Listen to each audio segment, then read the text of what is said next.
Babe, ang sarap talaga na niluto mong lechong kawali. Siyempre naman, babe, lahat ng paborito mo, akong bahala. Mamayang dinner, only pork belly tayo. Ang sweet mo talaga, babe. Aray. Babe? Aray, babe. Babe, anong nangyayari sa'yo? Ang sakit ng tiyan ko masyado. Nurse! Sobrang sakit ng tiyan ni Mrs. Tara, sir, ihiga po natin siya. Ma'am, pakituro niyo po ng isang daliri kung saan po sa tiyan ay sumasakit. Dito, nurse, hanggang dito. Sobrang sakit, parang hinihiwa na tinutusok. Right upper quadrant, pin radiating to lower back. At ito na nga ang chika, Mars. Ano yun, Mars? Sabihin mo na. Guys, palagyan na to ng swero. O siya, Mars, tuloy na lang natin chika ng bayan. Sige, Mars. Kailan po nagsimula sumakit ang tiyan niyo, ma'am? Mga 30 minutes ago lang, nurse. Pero 2 months na ito, pabalik-balik yung sakit.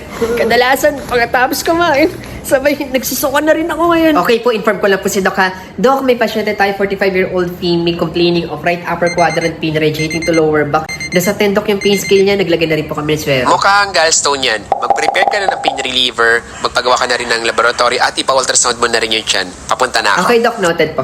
Mrs. Dr. Kuripot po. Ay, Doc. Meron po kayong gallstone. Nakita ko na po ang ultrasound result ninyo at meron po kayong 6 na bato sa inyong gallbladder o abdo. Ay, ang dami, Doc. Kaya pala sumasakit na ganito, Doc, yung tiyan ko. Opo, Mrs. May iinumin po ba akong gamot, Doc, para matunaw yung bato? Sa dami po ng bato na nakita sa abdo nyo at ang iba po ay may kalakihan pa, malaki ang posibilidad po ng operasyon gawin sa inyo. Kung yun po yung makakabuti sa akin, Doc, willing naman po ako magpa-opera. By the way, Doc, sino po ba yung mga may malaking chance na makadevelop ng ganitong sakit? Mas may chance ka magkaroon ng gallstone kung ikaw ay babae, may edad na 40 pataas. Kung ikaw ay obese, kung malakas ka kumain ng makolesterol o mamantikang pagkain, at kung nasalahin ninyo ang gallstone. Paano naman po, Doc, maiiwasan yung gallstone? Huwag magpalipas ng gutom. Kumain ng pagkain na mayaman sa fiber tulad ng prutas, gulay, oatmeal at marami pang iba.